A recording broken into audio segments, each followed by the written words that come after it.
اللهم صل على محمد وعلى آل محمد كما صليت على إبراهيم وعلى آل إبراهيم إنك حميد مجيد اللهم بارك على محمد وعلى آل محمد كما باركت على إبراهيم وعلى آل إبراهيم إنك حميد مجيد. قابل صد احترام علماء کرام، انتہائی ذی وقار ساتھیوں، مجھے محترم دوستو، بھائیرو اے بزرگو،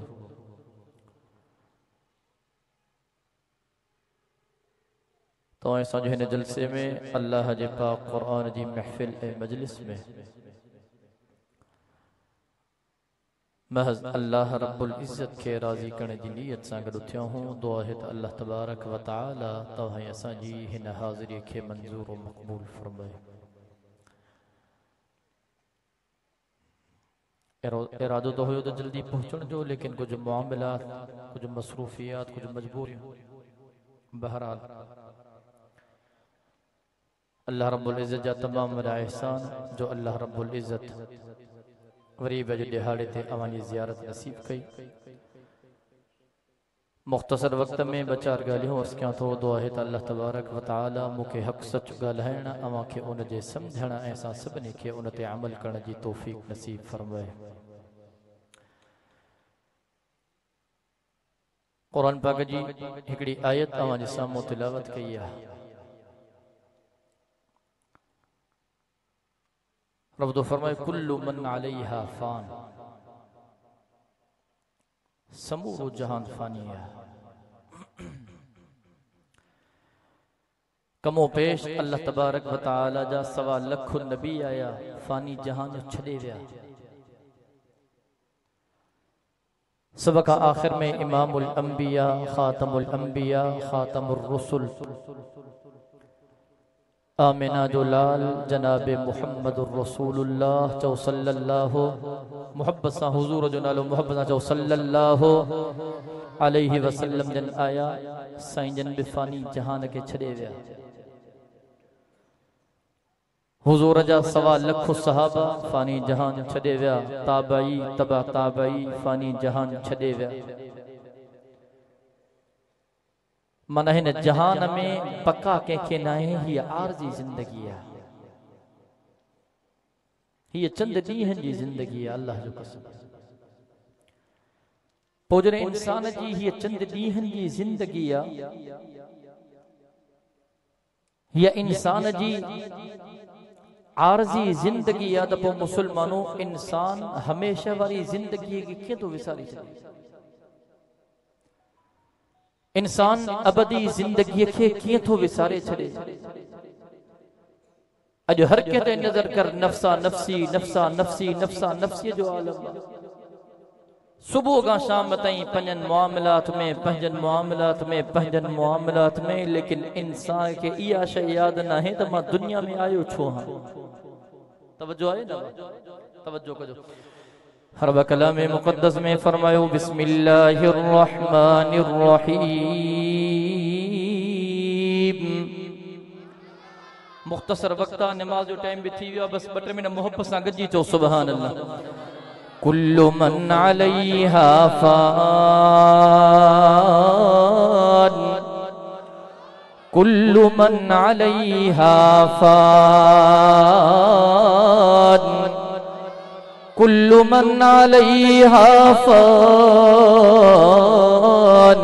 ویبقى وجہ ربک ذو الجلال والاکرام. او مسلمانوں ہے جہان عارضی تھو، ہے جہان فانی تھو. رب محمد جو قسم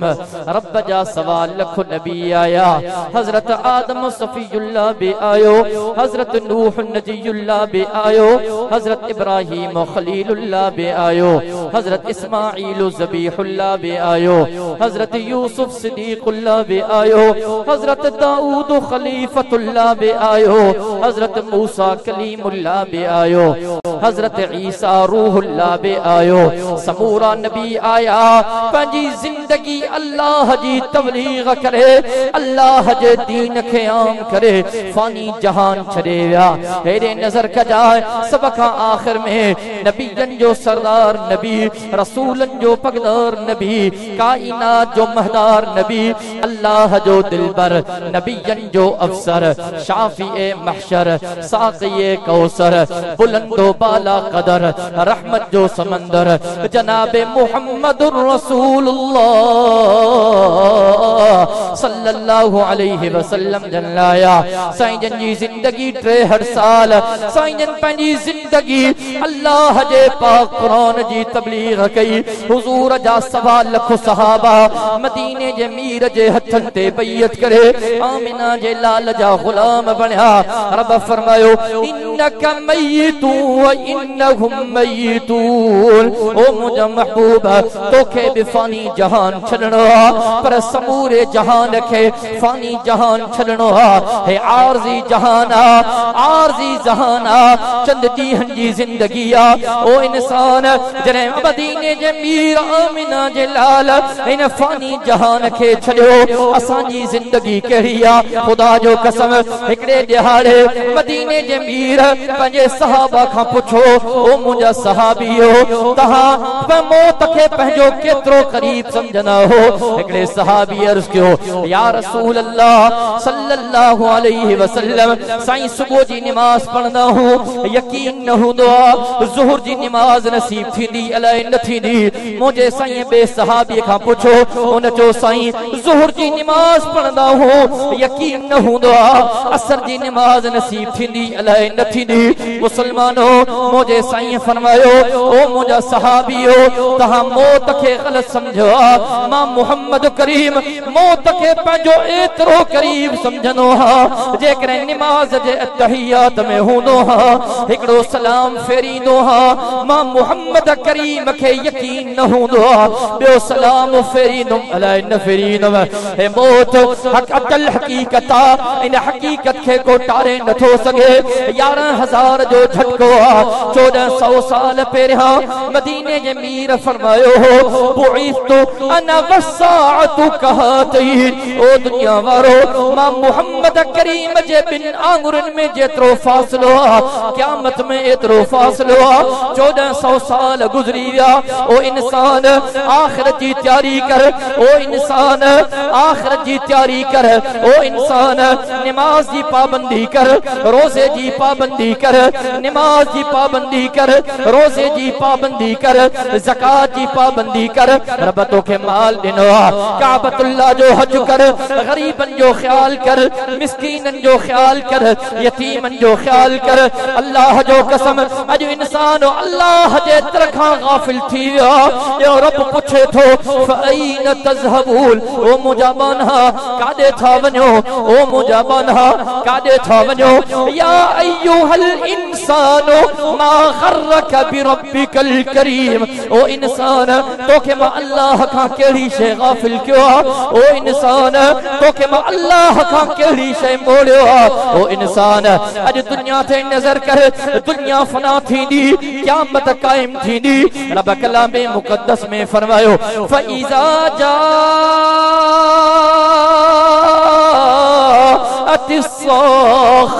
जॾहिं क़यामत जो ॾींहुं काइम थींदो, मुसलमानो हर शइ फना थी वेंदी, हर शइ फना थी वेंदी, कुझु बाक़ी न रहंदो। कुदरत जे तरफ़ां आवाज़ो ईंदो, लिमनिल मुल्कुल यौम। कुदरत जे तरफ़ां आवाज़ो ईंदो, ओ दुनिया वारो ॿुधायो त सही अॼु बादशाही कंहिंजी आ? ओ दुनिया वारो ॿुधायो त सही अॼु हुकूमत कंहिंजी आ? ओ दुनिया वारो ॿुधायो त सही अॼु हाकिमियत कंहिंजी आ? मुसलमानो कोई जवाब ॾियण वारो कोई न हूंदो,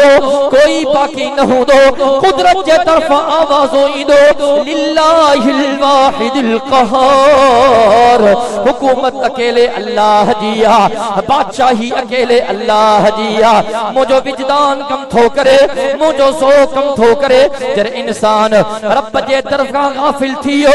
रब जे तरफ का मुंह मोड़े छई जरे मुलाजिम मालिक का मुंह मोड़ी दो मालिक वारिन दींदो हारी जेकरे मजदूर हारी का मुंह मोड़ी दो ओ मालिक वारिन दींदो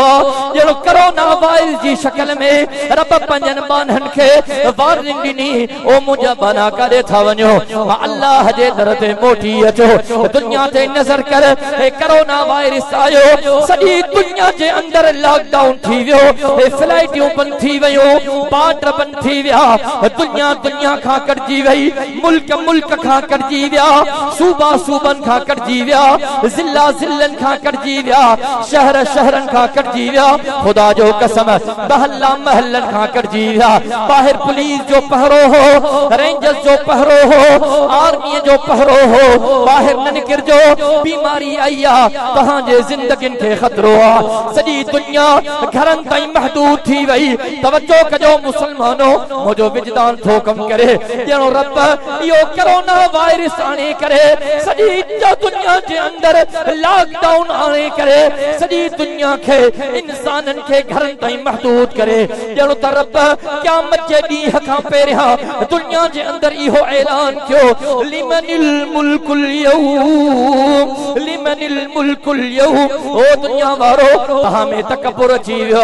ओ दुनिया वारो तहां में वडाई अची वई आ ओ दुनिया वारो पान के वडा हाकिम था समझो पान के सुपर पावर था समझो लिमनिल मुल्कुल यौम अज बुधायो त सही बादशाही कंहिंजी आ अज बुधायो त सही हुकूमत कंहिंजी आ अज बुधायो त सही शहनशाही कंहिंजी आ मुसलमान परे जी गाल इटली जे मुल्क ते नजर कर काफरन जो मुल्क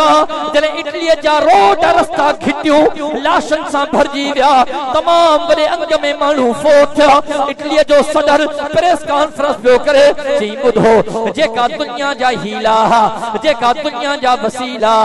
तमाम तर हीरा वसीला इस्तेमाल करे छया से कोई हीलो बाकी न रहो जे तो लिल्लाहिल वाहिदिल कहार ओ दुनिया वारो बुधो जे करे असा जे उम्मीद जी आखिरी किरण बाकी आ तो वा उम्मीद जी आखिरी किरण कायनात जो अल्लाह बाकी आ काफरन बेचो तो खुदा जो कसम माने रब बचाए सके तो दुनिया वाला पूरा थी गया मुसलमान पुकारे था अल्लाह जो कसम छोथा आखिरत का गाफिल थियो आखिरत जो अजीब मंजर थई अजीब मंजर थई अजीब मंजर थई अज हजारे मील सिज परे आ तो खां जून जुलाई अगस्त में सिज जी गर्मी बर्दाश्त न थी थे बाहर घंटा के जो घूमी न थो सके मुसलमानों क़यामत के दिहाड़े यो सिज डे ढन्ने से ते हुंदो क़यामत के दिहाड़े सवा लख नबी जन जे जुबान ते नफ्सी नफ्सी जो आलम हुंदो रब तो फरमाए फइजा जाअतिस साखा यौम यफिरुल मरउ मिन अखीह व उम्मिही व अबीह व साहिबतिही व बनीह रब तो फरमाए दुनिया वारो बुधो जने क़यामत जो ॾींहुं क़ाइम थींदो अबो पुट खे न सुञाणींदो अमड़ नियाणी खे न सुञाणींदी दोस्त दोस्त खे न सुञाणींदो खुदा जो कसम नफ्सा नफ्सी जो आलम हूंदो हर को चवंदो मुंहिंजी जान छॾियो मां परेशान हा मुंहिंजी जान छॾियो मां परेशान हा मुसलमानो इन आखिरत जी तैयारी कयो अॼु दुनिया जे फिक्र में हर शइ खे विसारे छॾियो थई मां चवंदो हा अमीर बि ॻाल्हि साॻी आहे गरीब बि ॻाल्हि साॻी आहे सुबुह जो अमीर उथे थो पुछंदो बाबा ॾे हाल अहवाल ॾींहं जो शेड्यूल छा आहे सॼे ॾींहं जो तोखे शेड्यूल ॿुधाईंदो साईं मिल ते बि चकर ॾियणो आहे साईं फैक्ट्री ते बि चकर ॾियणो आहे साईं ज़मीन ते बि चकर ॾियणो आहे साईं बिज़नेस जे हवाले सां हे मीटिंग्स करणियूं आहिनि तोखे सॼे ॾींहं जो हाल अहवाल ॾींदो लेकिन उनखे अल्लाह जी इबादत याद न होंदी पंजन वक्तन की नमाज याद न होंदी रमजान जो महीनो होंदो उनके रोजो याद न होंदो गरीब ते नजर कर सुबह जो उठंदो बाहर निकरंदो अदा काडे थो वने गरीब हां मिस्कीन हां बच्चन जो पेट पालनो आ सजो दे रोजी करनी आ कुछ कमाया बच्चन के खाराया गरीब के भी अल्लाह याद कोने अमीर के भी अल्लाह याद कोने ओ इंसान अल्लाह के तरखा गाफिल नथी खुदा जो कसम दुनिया जे फिक्र में रब के न विसा ये दुनिया आरजी थई रब फरमायो इन्नमा अम्वालुकुम व औलादुकुम फितना मुजबानो ए दुनिया जो माल बि फितनो थव त ये औलाद बि फितनो थव دنیا جے فکر میں اللہ کے نبی صاحب کو خاص دوست ہوا کو خاص یار ہوا دنیا جی کیڑی بھی مجبوری ہوندی دوست نہ وسرندو یار جی شادی ہے سہی ضرور ونجणو ہاں سہی فلانے دوست خیرات جو سڏ ڏنو ضرور ونجणو تو مسلمانوں تو کا دنیا جو دوست نٿو وسے تو کا حقیقی دوست کائنات جو اللہ کیے وسری اج وعدو کرتے انشاءاللہ آخرت جی تیاری کریں انما الاعمال بالنیات نیت کہو تو سی پنجا بئی ہتھ فضا میں بلند کرے چو انشاءاللہ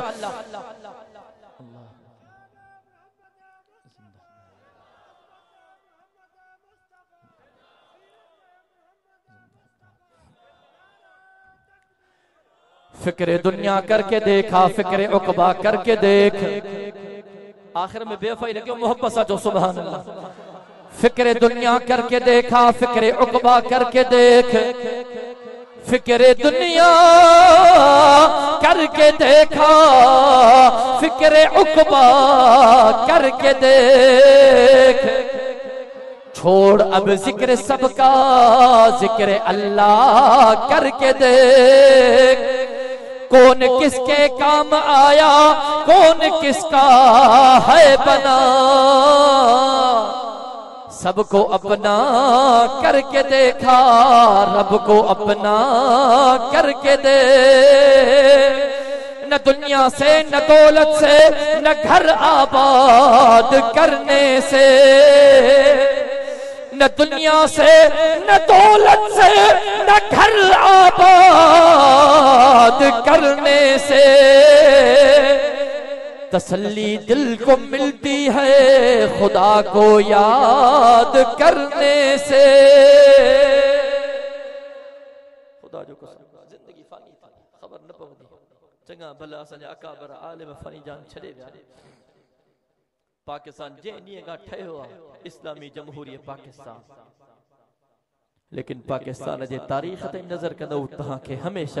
پاکستان جے سرزمین تے جیت علماء کرام دے لاش ملتا بہت اٹل حقیقت تھا ان ہٹل حقیقت کے کوئی ٹارے نہ تھو سکے لیکن دل خدا جو قسم خون جا گوڑا تھی رہے تے اسلامی جمہوریت پاکستان جے دھرتی اتے جے کو مدینے جے میر جے ختم نبوت جو انکار کرے انکھے پروٹوکول تھو ملے جے کو شخص حضرات صحابہ کرام کے شان میں گستاخی کرے انکھے پروٹوکول تھو ملے جے کو شخص فحاشی اور یعنی جی گال کرے انکھے پروٹوکول تھو ملے لیکن تہاں انڈیا کا وٹھی کرے بالا کوٹ دے سرزمین تائیں نظر کیوں رب محمد جو قسم تاکہ ہر بڑ میں عالمن جا لاشا ٹنگل نظر ایدہ تاکہ ٹیلن کے کڑاہن میں وقت جا چید علماء کرام پکولن مادر پنجدے نظر ایدہ صرف انجے کرے تو پاکستان کے حقیقی اسلامی جمہوریت پاکستان بنایوں لیکن پاکستان جے آزادی کے عرصوں گزری بیو مسلمانوں اج بھی نظر کیوں کرے تہاں کے مفتی نظام الدین شامزائی رحمت اللہ علیہ جی شہادت ملدی کرے تہاں کے مفتی جمیل جی شہادت ملدی کرے تہاں کے حضرت لدھیانی جی شہادت ملدی کرے تہاں کے شہید اسلام کی شہادت ملدی تو کل تازو کراچی جے سرزمین تے تہاں کے مفتی عادل خان شہید رحمت اللہ علیہ جے شہادت نظری دی ماجہن عظیم الشان اقتباع کے توسط سا انہاں ظالمن کے بدھائن تو چاہیا رب محمد جو قسم تہاں جو گولیوں ختم تھی بھی دیوں مسلمان جا سینہ نکھڑ دا یہ تحریک حلیہ یہ تحریک حلے تھی جیسی تائیں جسم میں جانا رب جو آخری قطرہ موجودا رب محمد جو قسم حضور جے ختم نبوت جا نعرہ پہ لگتا رہدا تصابہ جے تحفظ جا نعرہ پہ لگتا رہدا نعرہ تکبیر نعرہ تکبیر غلامی رسول میں غلامی رسول میں عظمت صحابہ جرت مند غیرت مند جرتمند و غیرتمند اکابر علماء دیوبند اسلام اسلام نعرہ تکبیر